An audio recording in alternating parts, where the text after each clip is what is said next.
ಶ್ರೀನಿವಾಸಪುರ ತಾಲೂಕಿನ ಬಸ್ ನಿಲ್ದಾಣದ ಆವರಣದಲ್ಲಿ ಅಕ್ರಮವಾಗಿ ನೆಲೆಸಲಾಗಿದ್ದ ದ್ವಿಚಕ್ರ ವಾಹನಗಳನ್ನು ಪೊಲೀಸರು ಟ್ರ್ಯಾಕ್ಟರ್ ಮೂಲಕ ತೆರವುಗೊಳಿಸಿದ ಘಟನೆಗೆ ಸಾರ್ವಜನಿಕರ ವಲಯದಲ್ಲಿ ತೀವ್ರ ಆಕ್ರೋಶಕ್ಕೆ ಕಾರಣವಾಗಿದೆ. ಶ್ರೀನಿವಾಸಪುರ ಬಸ್ ಘಟಕದ ವ್ಯವಸ್ಥಾಪಕರ ದೂರಿನ ಮೇರೆಗೆ ಪೊಲೀಸರ ಸಾರಥ್ಯದಲ್ಲಿ ಈ ಕಾರ್ಯಾಚರಣೆ ನಡೆಸಲಾಗಿದೆ. ಆದರೆ ಬಸ್ ನಿಲ್ದಾಣದಲ್ಲಿ ದ್ವಿಚಕ್ರ ವಾಹನ ನಿಲುಗಡೆ ನಿಷೇಧಕ್ಕೆ ಸಂಬಂಧಿಸಿದಂತೆ ಯಾವುದೇ ಸೂಚನಾ ಫಲಕಗಳು ಇಲ್ಲವೆಂದು ಸಾರ್ವಜನಿಕರು ಆರೋಪಿಸುತ್ತಿದ್ದಾರೆ. ಅಲ್ಲದೆ ಬಸ್ ನಿಲ್ದಾಣದಲ್ಲಿ ಇರುವ ಮೈಕ್ ಮೂಲಕವೂ ಯಾವುದೇ ರೀತಿಯ ಅನೌನ್ಸ್ಮೆಂಟ್ ಮಾಡಲಿಲ್ಲ ಎಂದು ತಿಳಿದು ಬಂದಿದೆ. ಈ ಪರಿಸ್ಥಿತಿಯಲ್ಲಿ ವಾಹನಗಳನ್ನು ಏಕಾಏಕಿ ತೆರವುಗೊಳಿಸಿರುವುದು ಅಸಮಂಜಸ ಎಂದು ಸಾರ್ವಜನಿಕರು ಆಕ್ರೋಶ ವ್ಯಕ್ತಪಡಿಸಿದ್ದು, ವ್ಯವಸ್ಥಾಪಕರ ನಿರ್ಲಕ್ಷ್ಯವೇ ಈ ಗೊಂದಲಕ್ಕೆ ನೇರ ಕಾರಣವೆಂದು ಮೂಲಗಳು ತಿಳಿಸಿವೆ. ಮುಂದಿನ ದಿನಗಳಲ್ಲಿ ಸಾರ್ವಜನಿಕರಿಗೆ ಮುನ್ನೆಚ್ಚರಿಕೆ ಮಾಹಿತಿ ನೀಡದೆ ಈ ರೀತಿಯ ಕ್ರಮ ಕೈಗೊಂಡರೆ ಹೋರಾಟ ನಡೆಸಲಾಗುವುದು ಎಂದು ಕೆಲವರು ಎಚ್ಚರಿಕೆ ನೀಡಿದ್ದಾರೆ.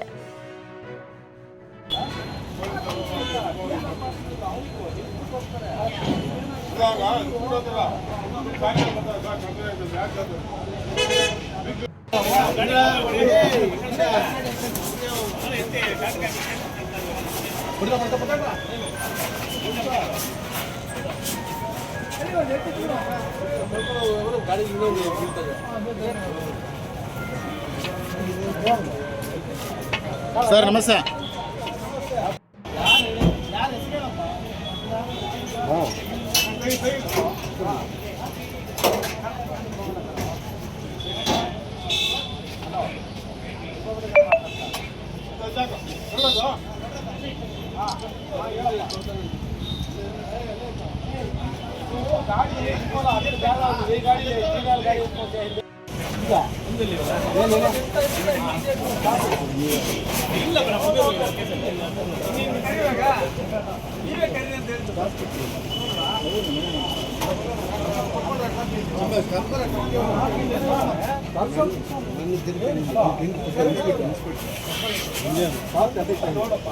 ಹೊಸವ್ರು ಯಾರು ಹೆಲ್ಮೆಟ್ ಹಾಕ್ಬಿಟ್ರೆ ಅದನ್ನ ಮೊನ್ನೆ ಹೇಳಿದಂಗೆ ನಾವು ನಿರ್ಧಾರನ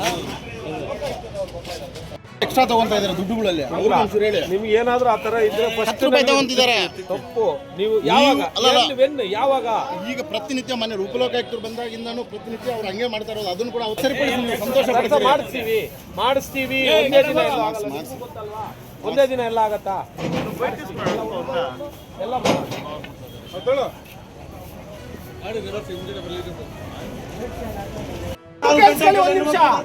ಒಂದು ವಿಡಿಯೋ ಇಲ್ಲೊಂದು ನಿಮಿಷ ವಿಡಿಯೋ ಈಗ ಒಂದು ನಿಮಿಷ ನೋಡಿ. ನೀನ್ ಯಾವ ಅಣ್ಣಯ್ಯ ಒಂದ್ ನಿಮಿಷ ನೀನ್ ಹೇಳಿ ಕೇಳಿಸ್ಕೊಂಡಲ್ಲ, ಈ ವಿಡಿಯೋಗೆ ಆನ್ಸರ್ ಮಾಡಿ. ನೀನ್ ಯಾವನ್ ಇಲ್ಲಿ ಗಾಡಿ ನಿಲ್ಸು ಅಂತ ಹೇಳಕ್ಕೆ ಯಾರು ಕೇಳ್ಬೇಕು? ಅವ್ರ ಎಂಪ್ಲಾಯ್ ಒಂದ್ ನಿಮಿಷ ನಿಲ್ಸ್ಕೊಂಡಿದ್ರೆ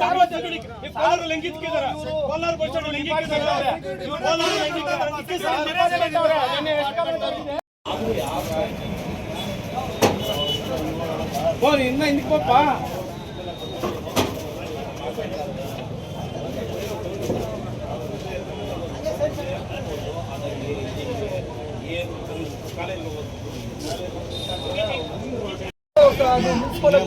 ಗಾಡಿ ನಿಲ್ಲಿಸಲಿಕ್ಕೆ ಪಾರ್ಕಿಂಗ್ ಮಾಡಲಿಲ್ಲ. ಬಸ್ಗೆ ಹೋಗ್ಲಿಕ್ಕೆ ಬರ್ತಾರೆ, ಏನೋ ಅರ್ಜೆಂಟ್ ಹಾಸ್ಪಿಟಲ್ ಇನ್ನೊಂದು ಮತ್ತೊಂದು ಅಲ್ಲ ಪಾಪ ಇಲ್ಲಿ ನಿಲ್ಸ್ಬಿಟ್ಟು ಮತ್ತೆ ಬಂದು ಹಾಕೊಂಡು ಹೋಗೋಣ. ಆತರ ಆತರ ಇರೋದು ಕೇಳ್ತಾ ಇಲ್ಲ.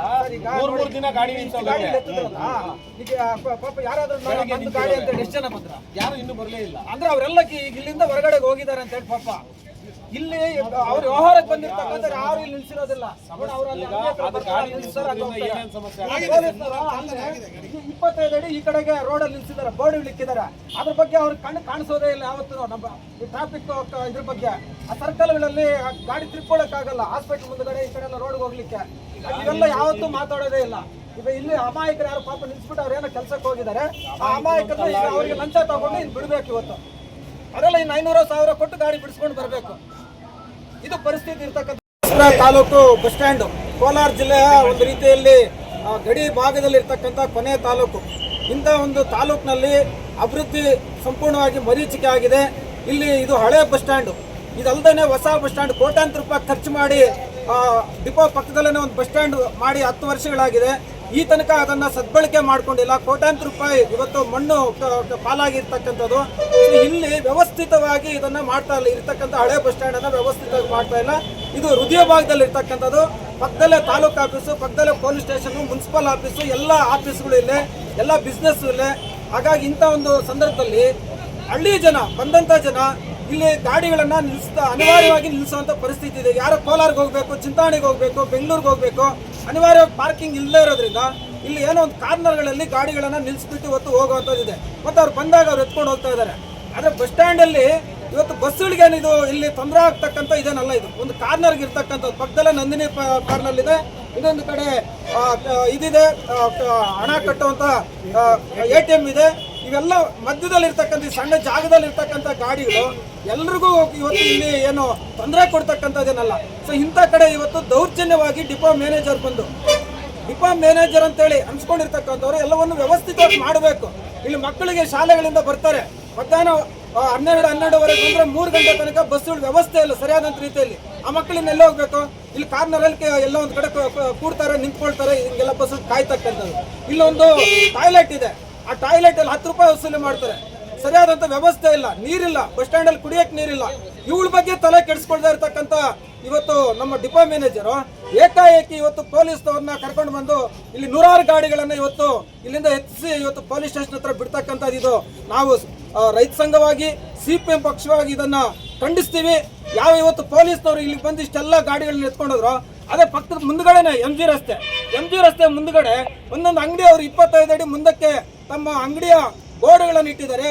20 ಬಸ್ ಸ್ಟ್ಯಾಂಡಿಂದ ಹೊರಗಡೆಗೆ ಹೋಗುವಂಥ ಬಸ್ಸುಗಳು ಅಥವಾ ಮದನಪಲ್ಲಿ ಬೆಂಗಳೂರು ಕಡೆಗೆ ಓಡಾಡುವಂಥ ಬಸ್ಸುಗಳು ನಿಂತು ಅಲ್ಲಿ ಮುಂದೆ ಹೋಗ್ಲಿಕ್ಕೂ ಆಗ್ತಾ ಇಲ್ಲ, ಜನಗಳಿಗೂ ಕೂಡ ಅಲ್ಲಿ ನಿಂತ್ಕೊಳ್ಳೋಕ್ಕೂ ಜಾಗ ಆಗ್ತಾ ಇಲ್ಲ. ಆ ರೀತಿಯಲ್ಲಿ ಇವತ್ತು ಅಂಗಡಿಗಳ ಮುಂದೆ ಗಾಡಿಗಳು ನಿಲ್ಲಿಸಿದ್ದಾರೆ. ಮತ್ತು ಹಾಸ್ಪಿಟ್ಲಿಗೆ ಹೋಗೋ ರಸ್ತೆಯಲ್ಲಿರ್ಬೋದು ಅಥವಾ ಪ್ರಮುಖ ವ್ಯಾಪಾರ ಕೇಂದ್ರ ನಡೀತಕ್ಕಂಥ ಕಾರ್ನರ್ಗಳಲ್ಲಿ ಎಲ್ಲೂ ಕೂಡ ಒಂದೇ ಒಂದು ಗಾಡಿಯನ್ನು ಈ ತನಕ ತೆರವು ಮಾಡುವಂಥ ಕೆಲಸ ಶ್ರೀನಿವಾಸಪುರದ ಪೊಲೀಸ್ನವರು ಮಾಡಿಲ್ಲ. ಆದರೆ ಇವತ್ತು ಒಬ್ಬ ಡಿಪೋ ಮ್ಯಾನೇಜರ್ ಫೋನ್ ಮಾಡಿದ ತಕ್ಷಣ ಈ ರೀತಿಯಲ್ಲಿ ಬಂದು ಅಮಾಯಕ ಜನರ, ರೈತರ ಮತ್ತು ಬೇರೆ ಬೇರೆ ದುಡಿಯೋ ಜನರ ಇವತ್ತು ವಾಹನಗಳನ್ನು ಎತ್ಕೊಂಡೋಗಿ ಈ ರೀತಿಯಾಗಿ ದೌರ್ಜನ್ಯ ಮಾಡ್ತಕ್ಕಂಥದ್ದನ್ನು ಇವತ್ತು ನಾವು ಖಂಡಿಸ್ತಾ ಇದ್ದೀವಿ. ಶ್ರೀನಿವಾಸಪುರದಲ್ಲಿ ಅವ್ರು ನಿಜವಾದಂಥ ಮ್ಯಾನೇಜರ್ ಆದರೆ ಎಲ್ಲ ಹಳ್ಳಿಗಳಿಗೆ ಬಸ್ ಕೊಡುವಂಥದ್ದಾಗಬೇಕು. ಇಲ್ಲಿ ಮಕ್ಕಳಿಗೆ ಅಥವಾ ಪೇರೆಂಟ್ಸ್ಗೆ ತೊಂದರೆ ಆಗುವಂಥ ರೀತಿಯಲ್ಲಿ ಬಸ್ ಸ್ಟ್ಯಾಂಡಲ್ಲಿ ಕಾಯುವಂಥ ಪರಿಸ್ಥಿತಿ ಇರಬಾರ್ದು. ನೀರಿನ ಅನುಕೂಲ ಮಾಡಬೇಕು, ಟಾಯ್ಲೆಟ್ ವ್ಯವಸ್ಥೆ ಮಾಡಬೇಕು. ಇಲ್ಲೊಬ್ಬರನ್ನ ಬೇಕಾದರೆ ಇವೆಲ್ಲವನ್ನು ನೋಡ್ಕೊಳ್ಳಿಕ್ಕೆ ಒಬ್ಬ ಅವರ ಇಲಾಖೆಯಿಂದ ಹಾಕಲಿ ಅಥವಾ ಪೊಲೀಸ್ನವ್ರನ್ನ ತಗೊಂಡು ಇಲ್ಲಿ ಇದನ್ನೆಲ್ಲ ಮೈಂಟೈನ್ ಮಾಡ್ಲಿಕ್ಕೆ ಆಗ್ಬೇಕು ಅಂತೇಳಿ ಇವತ್ತು ನಾನು ಒತ್ತಾಯ ಮಾಡ್ತಾ ಇದ್ದೀನಿ.